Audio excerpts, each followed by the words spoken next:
Double P Podcast is proud to present Z, the last podcast to watch after you watch. Why the Last Man. Woohoo! I'm Bubba, and with me as always is somebody who doesn't know how to use a wrench. It's Trapezoid. How you doing, Trapezoid? Oh wait, you're Catfish. Catfish, and as you can hear, I'm a professional podcaster. Oh, yeah. Double P, but as a dry goods and live chickens hoarder, I feel I'm very equipped to comment on this episode. Episode 4, Karen and Benji. Who dat? Oh man, you don't want to be called a Karen in today's world. Do you want to be known as a Benji? Benji, come home. I really feel like Benjis, if they were ever in style, have really gone out of style. We love you, Christy McNichol. All right, so Catfish, in this episode on President Jennifer Brown's orders, Yorick and Agent 355 search for a geneticist who can unravel the mystery of how he survived. Meanwhile, Hero and Sam encounter a dangerous group of women. Oh my goodness. What is your rating out of 10 for this 4th episode of Season 1? Well, Bubba, I'm going to give this 9 what I like to call double W's. Wait, double W's? Yeah, wascally wabbits. Whoa. 9 out of 10, that's pretty high. Yeah. I thought it moved things forward in some interesting ways.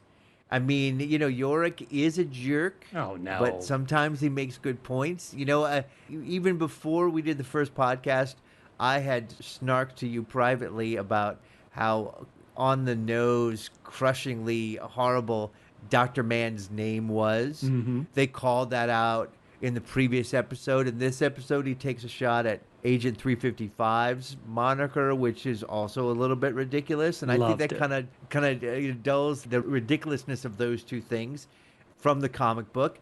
I really love that. You know, in a kind of an early, alas, Yorick, I knew him sorta.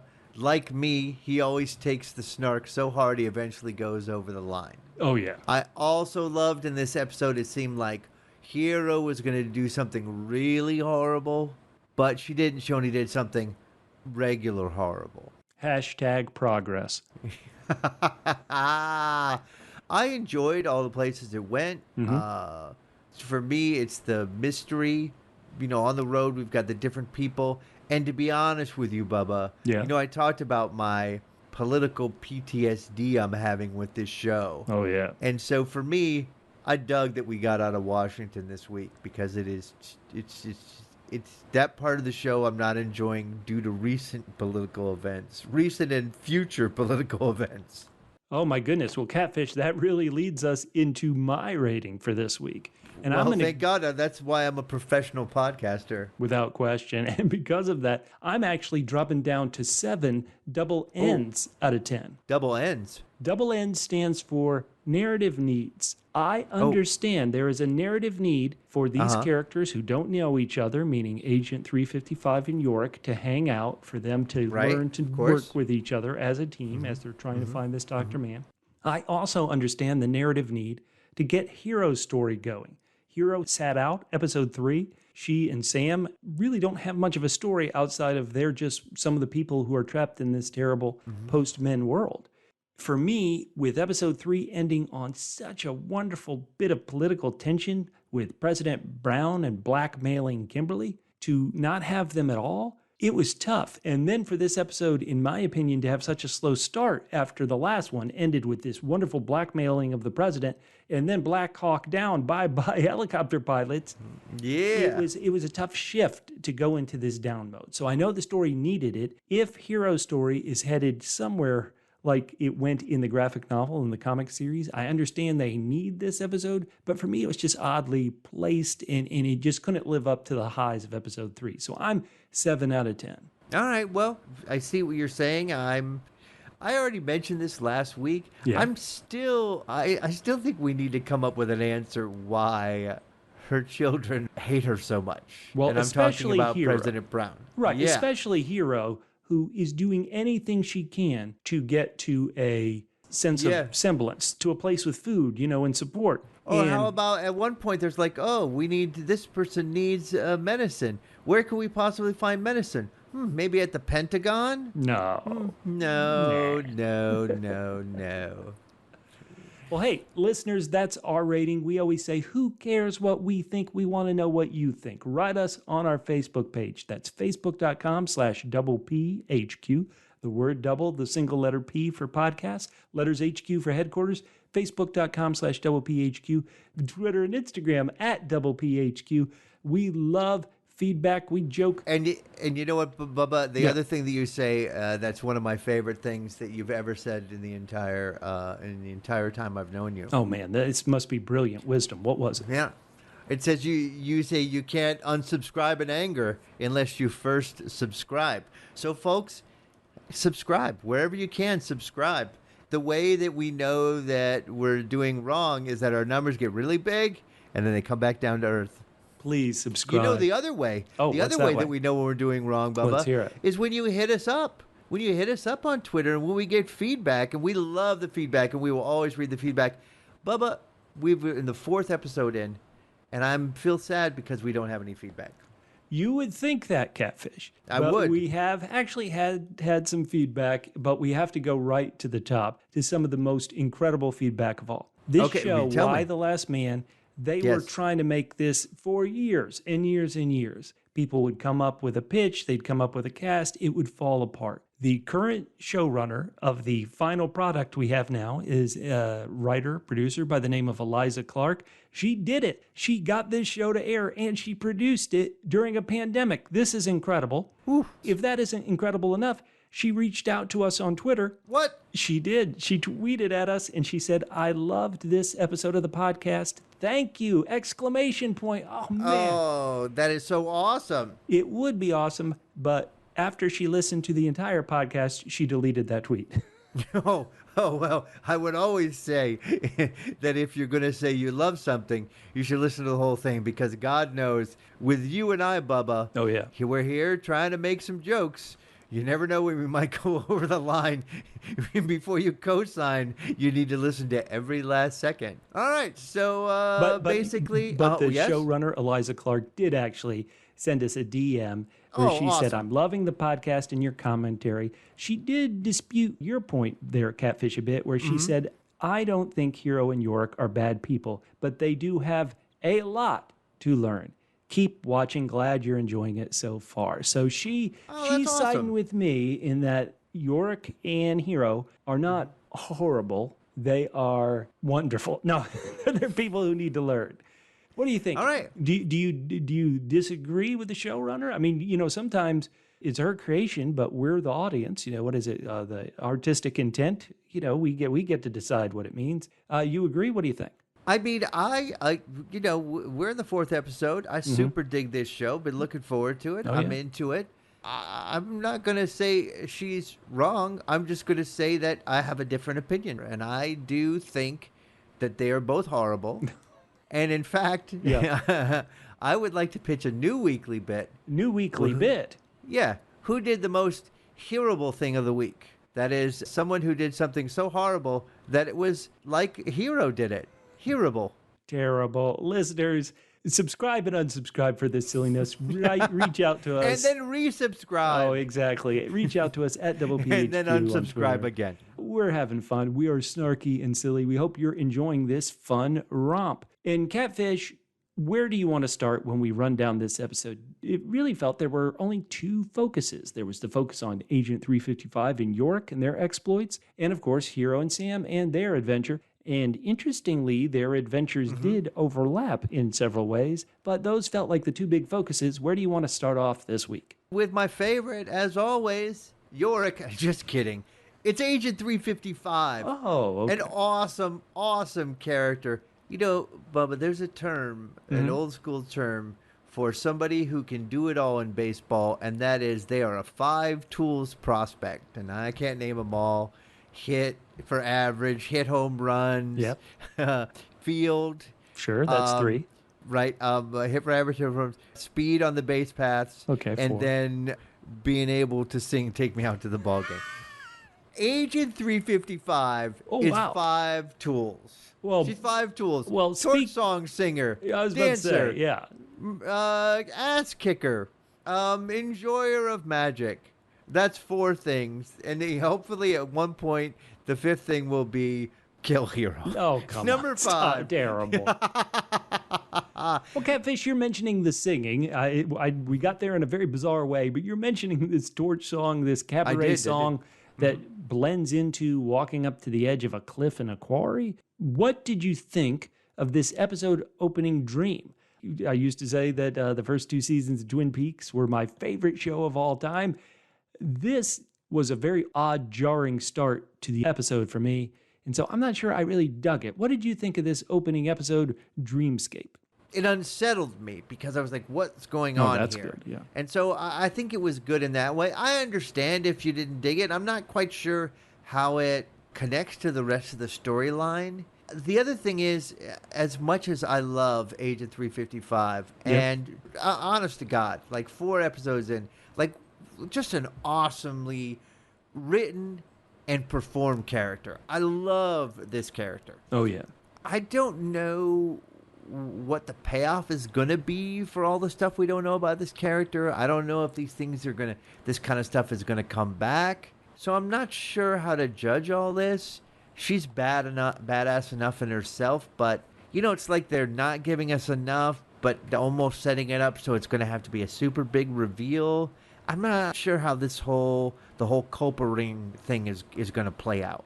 Ooh, that is a great question. Listeners, if you haven't listened to some of our earlier podcasts where we explained that both Catfish and I have read the comic series, which this great show is based on, that doesn't mean that the show is going to follow the comic to the letter of the, to each. Oh, no, it is already has not. Right, yeah. But it also doesn't mean that certain beats that happen in the comic won't happen in the show. We're trying to keep it spoiler free. And even having read the comic, admittedly quite a long time ago, this dream sequence, there wasn't any symbolism that I could take, oh, this will line up with this will line up with that. So I suppose unsettling, I think, is a good expression for it. But let's even get to their mission, if that's okay. So we have them, meaning Yorick and Agent 355. They're going out to find this geneticist who's in Boston, the last they know of. But this could be a pointless quest. They have no idea if this person's still alive. Did they not have contact to anybody in Boston to find out if this person is still alive? We had people who could have been driving down the street and hit by a car that was driven by a man, which died when the event happened. So this whole mission, while it certainly makes sense, you do have to figure out why Yorick survived. I'm wondering if it's on solid footing. Well, I mean, I'm not sure that it's necessary that it be on that solid a footing. Mm-hmm. I mean, it wasn't like they had a better option, like, oh, let's hang out in the White House for a while until we get in touch with all the possible options. They had to GTFO. What's that stand for? 5 tools. That's 5 tool prospect. Get the 5 out. Okay, so we begin the show after this fever dream with Yorick and 355. They're packing. She learned a lot of these survival skills we learned in Iraq. And we have this great moment that you've already mentioned. She's telling him, hey, call me 355. He's like, cool, call me Trapezoid. That is the Yorick that we love from the comic. So even though you love to slam on our lead character, our why of Why the Last Man, there were a lot of moments like this in the episode that to me says, hey, they get the character. We've just got to go a bit further. And then the fun romp that I've talked about might come out a bit. So that definitely excited me. What didn't excite me is, hey, we had to ditch our helicopter because it's too visible. What's anybody going to do? Like, hey, I saw a helicopter flying. Yeah, so what does that mean? You think people will shoot at it? Who knows? Why do you think they ditched the helicopter? Because they need to be on the road more. Okay. Yorick's cell phone, God bless, that thing has a great battery. They should do a promotion with whichever company made Yorick's cell phone because he does nothing but watch videos of Beth. That thing doesn't lose any power. I'm very impressed.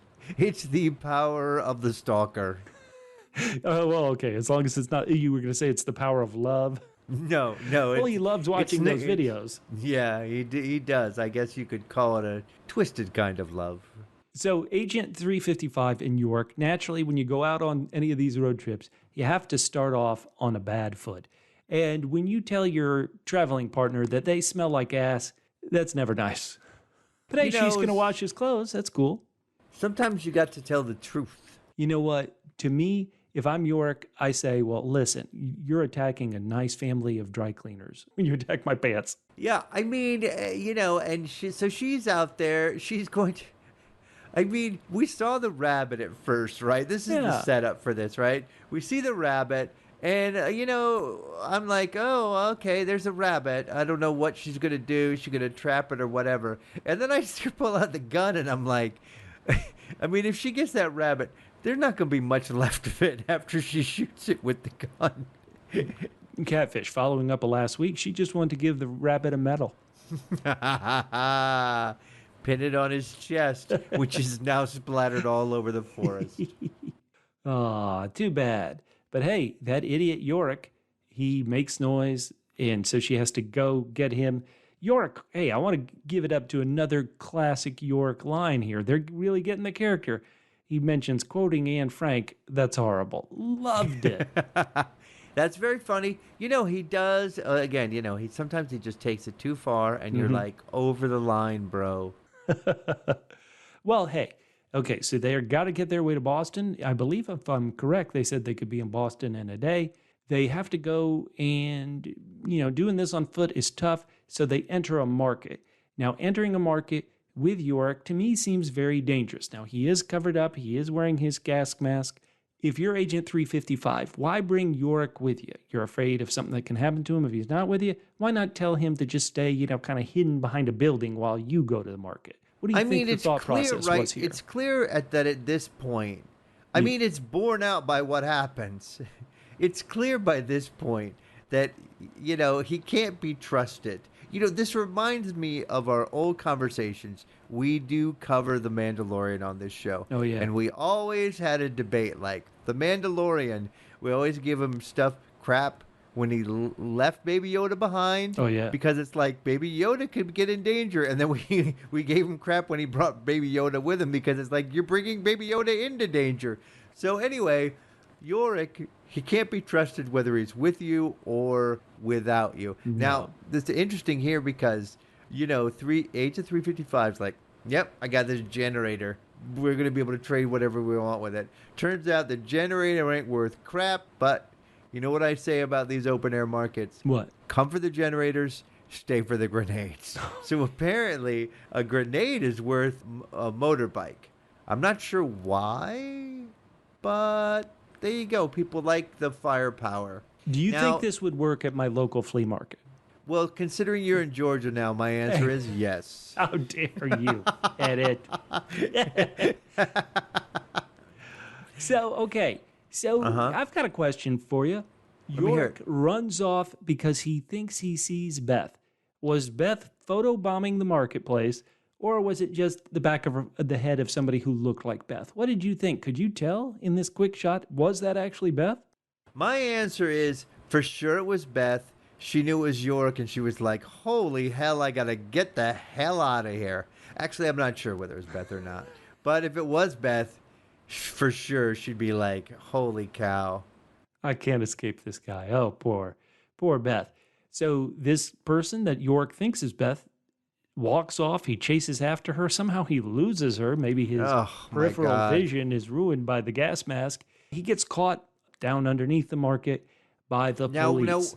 Now, there's a cool thing here. I've complained about in some of the episodes where people say things and we infer what's happened, but I would have liked to have seen a little bit more. Mm-hmm. But a really cool thing here happens here where he tries to no, I'm just looking for some tea. Oh, yeah. We infer, obviously, is testosterone. I thought that was a smart move of his, didn't it? But it was really smart, and I thought it was well done.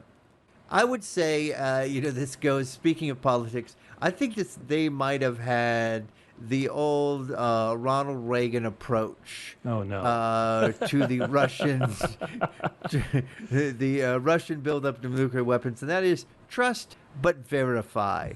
So I don't know if he would have gotten away with it or not. He could have. Let me ask you this. Is it possible that Yorick just knows the audience wants to see Agent 355 kick ass, so he's constantly going to get in trouble so we can get what we want? He's like, this market's kind of boring. Hey, I'll go get caught. Ask Ekaragha to take out these chubs. Oh, I love it. I mean, he is, again, untrustable. So she is kicking ass again, but she doesn't kill now, maybe sensitive to some of the snarkiness. Right, no medals for anybody. She, well, let's say it this way. She doesn't quick kill this cop. And then they have what is the second of three really cool interactions that 355 and Yorick have. You mean they're on the bridge? Yeah. The second cool interaction they have is on the bridge, where he expresses remorse about the pilots. I'm not going to say that Yorick was right here, but he wasn't not wrong. Okay. I want to mention to our listeners that this might be a typo in the show notes, but your show notes typed him out as Yo Prick instead of Yorick. Well, I'm just going to say that. Maybe it was a mistake. Maybe not. Okay. Yeah, listen, I want to like Yorick. I know you're so tough on him. I liked him in the comics, even though in the comics he drove me crazy too. So these moments that you're bringing up, that's what we like him. That's why I like him. And I love that the show is giving them to us now. It does make this episode a bit slower, which is why my grade went down a bit. But I do love that we have. It's necessary. Oh, yeah. It's really necessary, because I do feel that, yes, okay, characters have to grow, but so far have not liked Yorick or Hero. I understood both of them more after this episode. Yorick especially.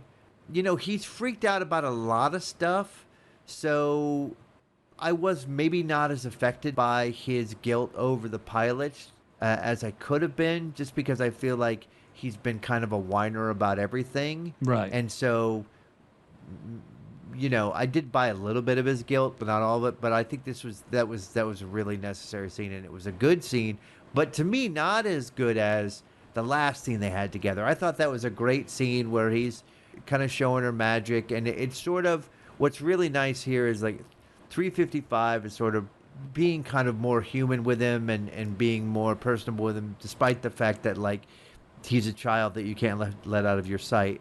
Well, I know how much you love close magic, so I knew you were going to like this scene. No, and love the close magic. Man, we need to go back to the Magic Castle, close magic room. It would be the best. The one thing I did wonder about, I thought it was a brilliant line from Agent 355. She said, "When we're done with the scientist, I'll help you find your girlfriend." Now, to me, what I put in the show notes is that is the type of talk and kind of reason that she should have used with Yorick at the beginning. When you realize somebody has some goal that doesn't match yours at all, don't dismiss the goal. Just say, hey, you know, we're going to do this thing first, and then we'll get to it. So I did love that she said it. So you think she should have been more... Well, here's the thing. I totally understand where you're coming from. And obviously she's been manipulated with people in the past. Oh, yeah. You know, certain people that won medals and then were quickly buried in metal. But I feel like she means it now, and if she hadn't said it before... If she'd said it before, she wouldn't have meant it. But you're right. Maybe he wouldn't have believed it before. I don't know. No, that's a good call. And it was a great moment. And we needed this episode. Like I said, it was slow. We needed these narrative beats.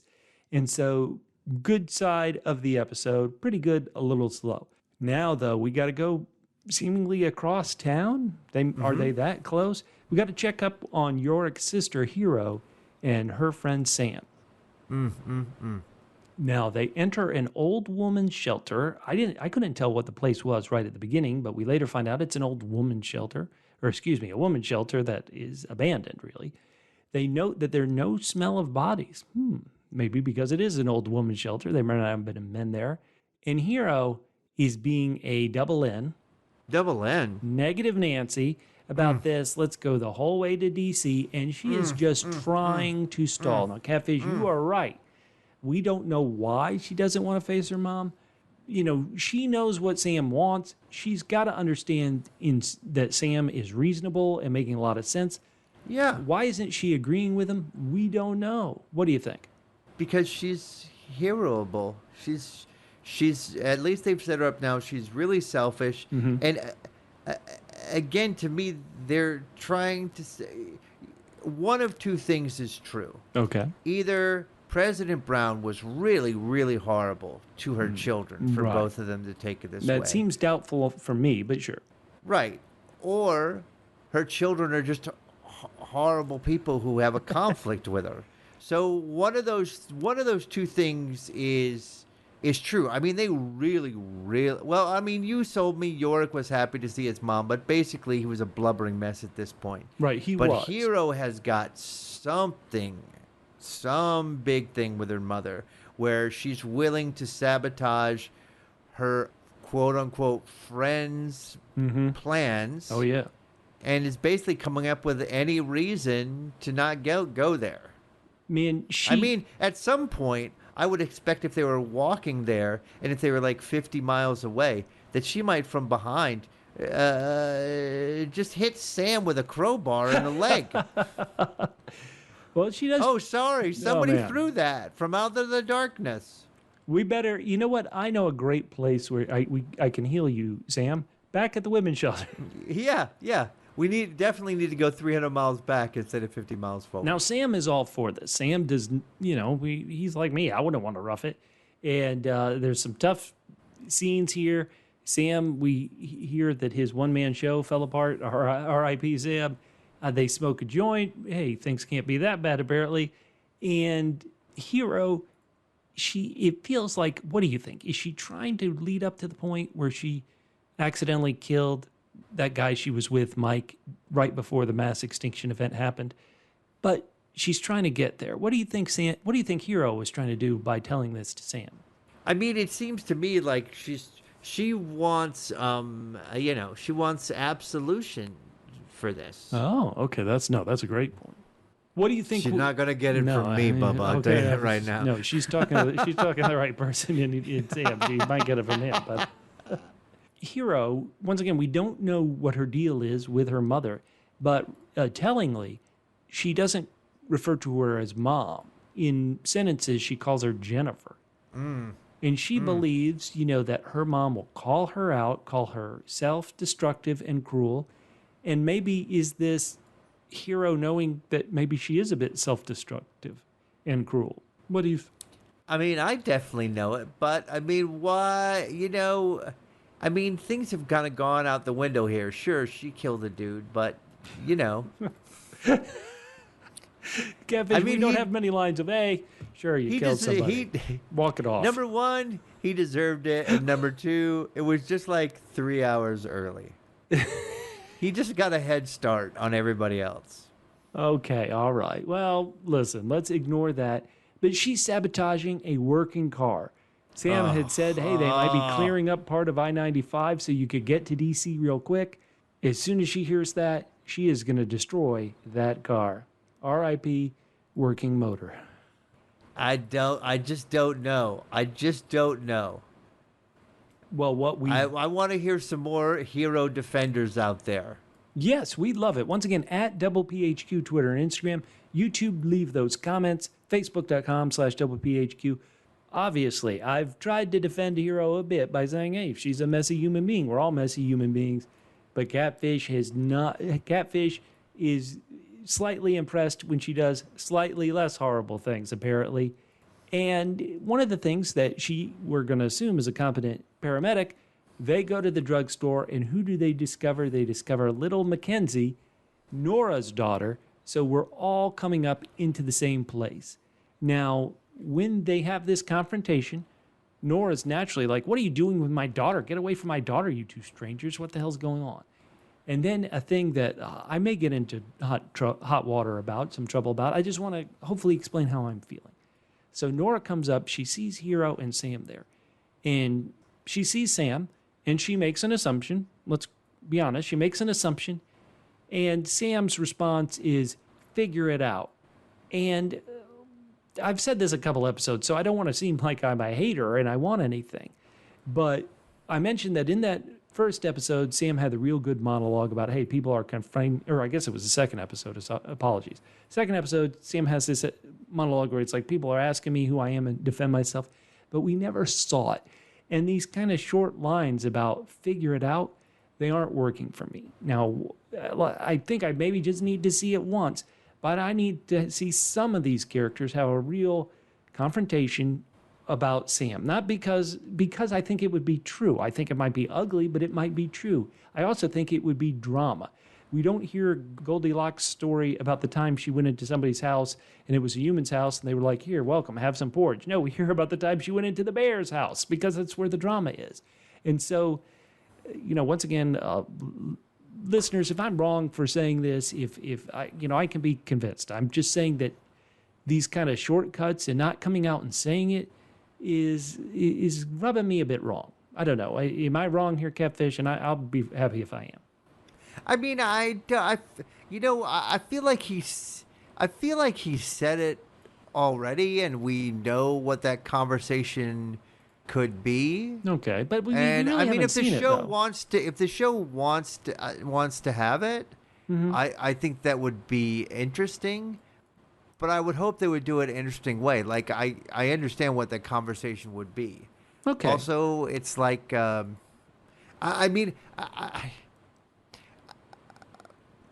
also feel like everyone's dealing with a lot more right now, and so I don't know. You know what I mean? Like, I don't know. Again, unless the show wants to have this conversation, mm-hmm. I don't know.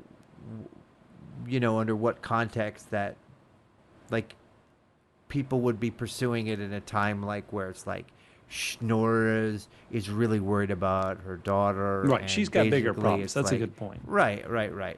Okay, so, well, I mean, I feel like at some point when things maybe stabilize a little bit, that people would be ready to have that conversation. But I don't know whether the people in the show are ready to have it right now. Understood. And listeners, once again, we always say reach out to us, and you have an opinion on that, send it in to me. I am certainly ready to be swayed. I'm just saying kind of my knee-jerk reaction is it feels like we're afraid to have that conversation. Maybe the show is afraid to have that conversation. But that said, in a scene after Nora and Mackenzie come back to the women's shelter, we have this very, I think, powerful and certainly very uncomfortable scene of where Hero and Sam hop in bed and Hero possibly initiates some intimate moment. I guess, is that the nicest way, the way to describe it? Sure. And they both may feel awkward about it. How would you naturally feel? You need somebody to comfort you after this ridiculously traumatic event, but it's also neither character may know where exactly this is going, and I think that's why it's a thrilling scene. I mean, I think Sam needs it because he needs a friend after his best friend just sabotaged his best chance to get. Oh no, he doesn't know about that, and that the best friend is the one he wants to get comforted from. Okay, never mind. My goodness, how tough. Okay, so Nora is there with him. She's come back. Nora is in the house. She's stuffing on a stuffed animal cat. I think this is great. They mention, meaning Hero and Sam pitch to Nora and her daughter, hey, with an injured daughter, it might be better to go with the camps. And I love this line. Nora says, camps are the places for people with nowhere to go. Ouch. That describes you, Nora. That describes you and your daughter. Ouch. Nora's apparently been getting mugged, so she can't trade drugs. She feels like she's an easy target. If Hero could get them into the Pentagon, like you're saying, Catfish, things could be a bit better. It could be, but that's not going to be the plan because of selfish Hero. Then we have some super awesome excitement here. Oh, yeah. I don't know. I found this very thrilling. Well, of course, it's near the end of the episode. That's when it kicks in, man. So there's howling in the distance, and then we have in shadows some horses come marching in. Holy cow. Guess what? What? This is where it happens, Bubba. We have the merging of some storylines. Love it. The woman that Agent 355 was shot in the leg requires Hero to save her. Well, before that happens, they're pretty much just ready to blow all these suckers away. They don't care. The girl, the mom. Oh yeah. They don't care who it is. No. They don't even bother to say like what's going on with Sam. It's just going to be medals for everybody. But then Nora says, well, Hero's a doctor. So she says, okay, we'll save just you. And then Hero does the most unselfish and bravest thing she's done in all her life, where she says, no, it's all or none. So that's an awesome moment for Hero, and also, based on what we've seen so far, completely out of character.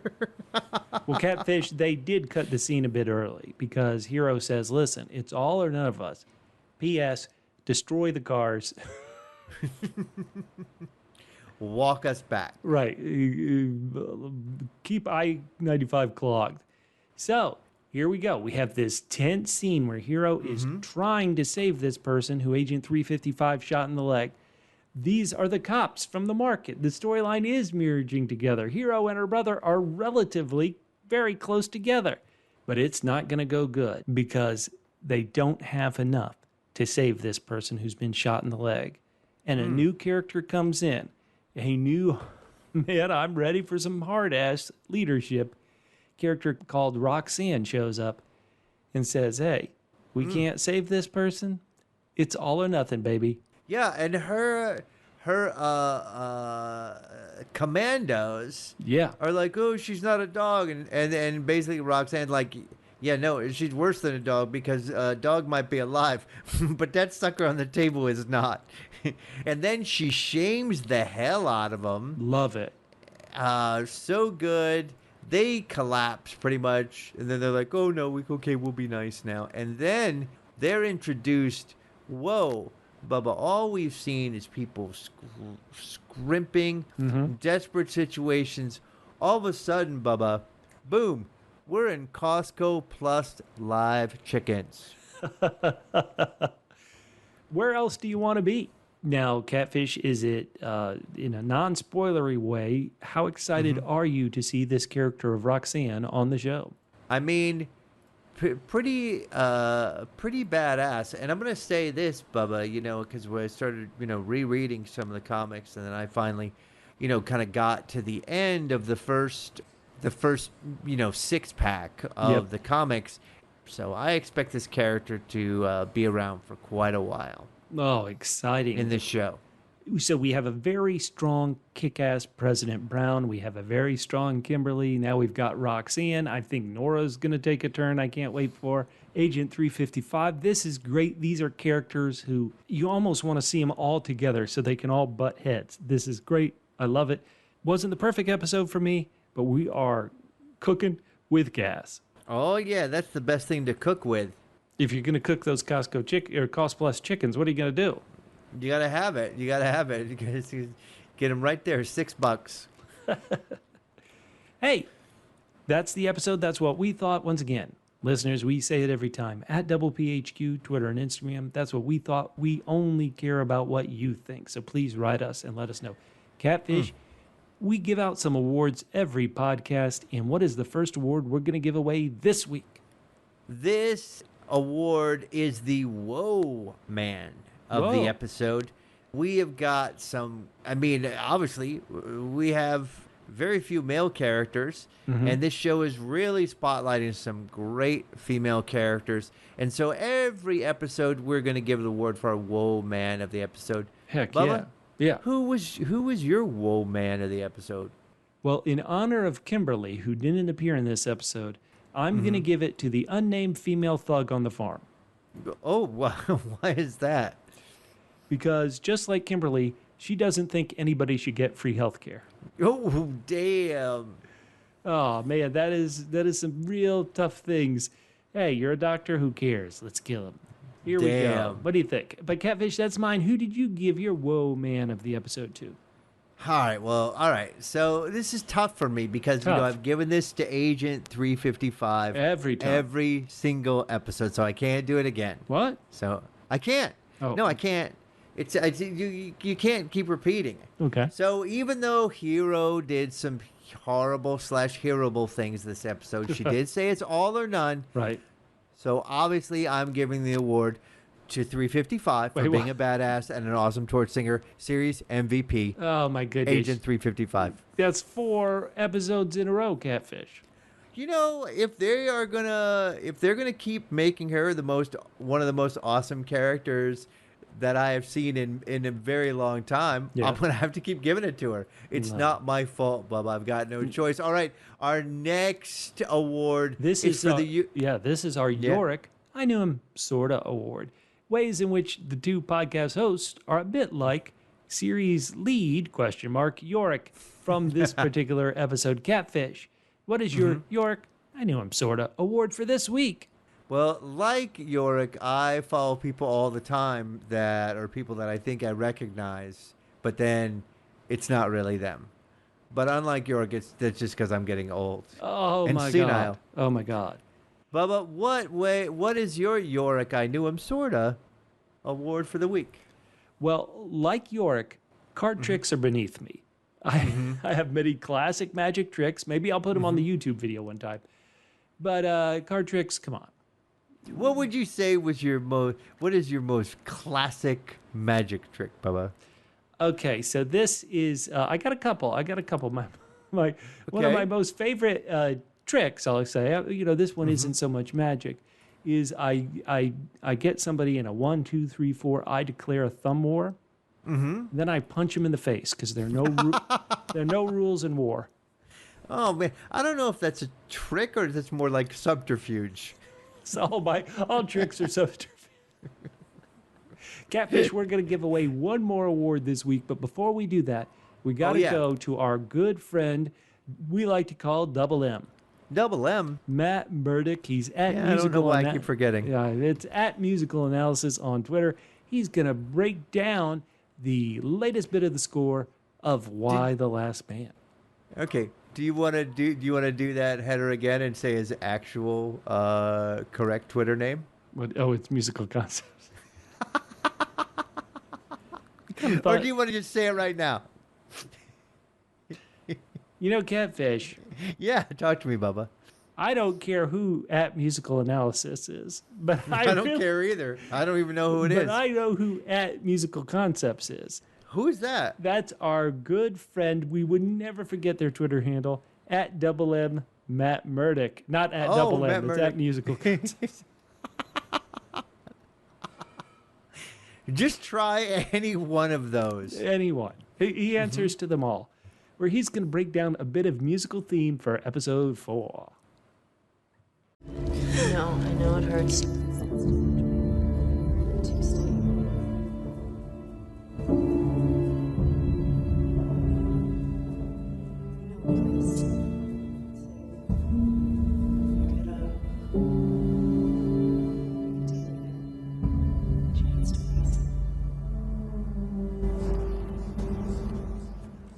Hello, Bubba, Catfish, and listeners. Matt here again.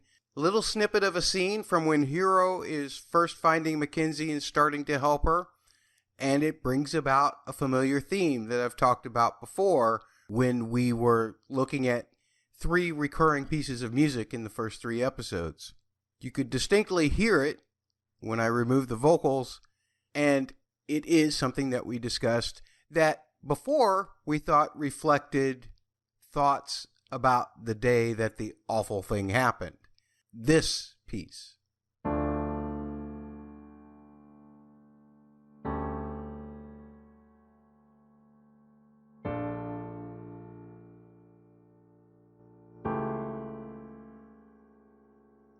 Now that it's been used in this context, I wonder if directors are making more choices than the composer in terms of what they mean, or it could mean that this theme is related to Hero in some way, because it's used a lot in the context of her. But it has been used for other characters. So it's a little bit ambiguous. I won't assign a meaning for the theme, but just know that we've heard it yet again. One interesting thing is that the first 2 chords were used a lot in this episode. Just the first 2 chords.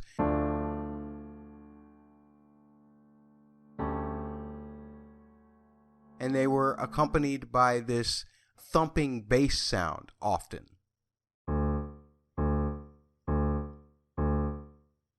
That helps to create some tension in it, especially when you think about that Hero, snuck away from Sam in order to, sabotage the car, was one of the times that we heard it.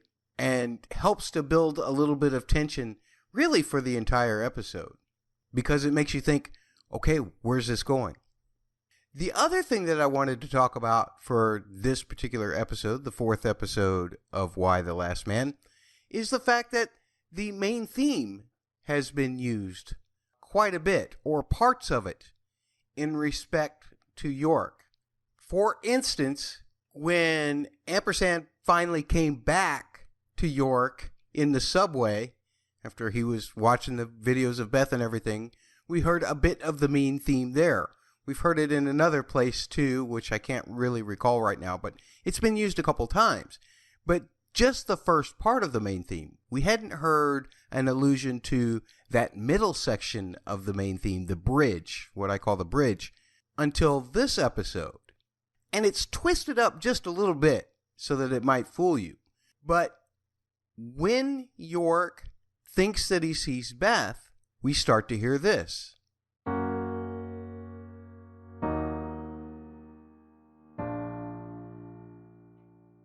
And it may feel familiar to you simply because you did hear it in the opening credits, except that there was one small difference, and that is that the last chord is different than the chord that you normally hear in the bridge of the main theme. The bridge of the main theme sounds like this.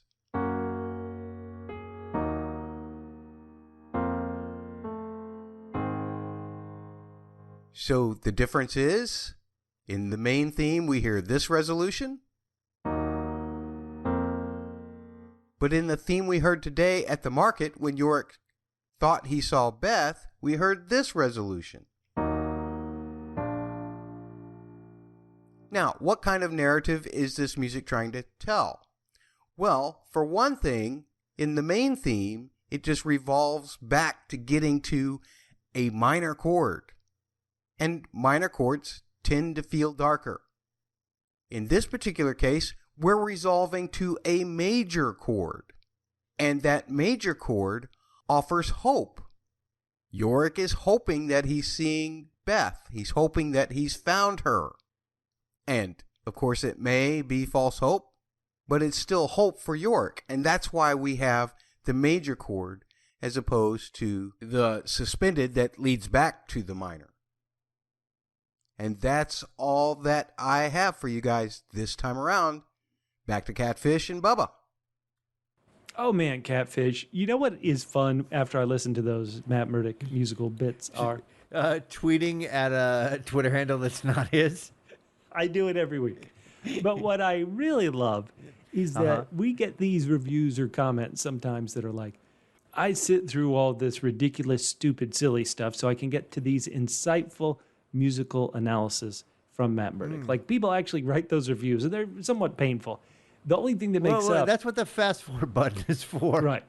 The only thing that makes up for it is very infrequently, but frequently enough that I do feel a bit better, is people say, oh, man, those musical analysis, they're ridiculous. Get back to the silly stuff. And so for silly stuff, people, we're back. We're here, and we're going to give away our final award of the week. Oh, and that award is... the suspect of the week. Ooh. Hey. Yeah. 99.9999999% Yeah. of the Earth's animals with a Y chromosome. With a Y chromosome are dead. How come? Who done it? Who did it? Man, we need to figure this out. Each podcast we give our guests based on the latest episode who it was, who did it. So Catfish, what caused this mass extinction event of Y chromosome creatures? The rabbits. Wait, what? It was the rabbits. They were tired of this bullshit. Think about it. Yeah. Think about it. There's like, first they're being hunted by men. Oh, yeah. And second of all, they're like, every time I get pregnant, I got to carry like 22 babies. Every time. All right, so that was my suspect of the week. I'm not going to say I'm 100% sure, but I'm pretty close that it was the rabbits. Bubba, who is your suspect of the week? Well, obviously, it was at Musical Concepts, Matt Murdick. He did it. Yes, because, why is Tell that? me. Because Tell me. notice, after the mass extinction event, a lot of these themes don't ever appear in scenes. We have scenes with no background music. Coincidence? I don't think so. Huh? Matt Murdick, he was like, I'm going to leave this earth without music, and so he's the reason why it happened. At Musical Concepts and nowhere else on Twitter. Matt Murdick, my suspect of the week. I'm changing my answer from the rabbits to Matt Murdick. It's clearly him. Why did he do it? Well, you know why. I do know why. And so, listeners, thank you for putting up with this silliness. Next week, we're going to be talking about episode 5, Manhunt. Yorick and Agent 355 search for Dr. Allison Mann in a war-torn Boston. Back in D.C., Jennifer hides the truth about Yorick from her political rivals.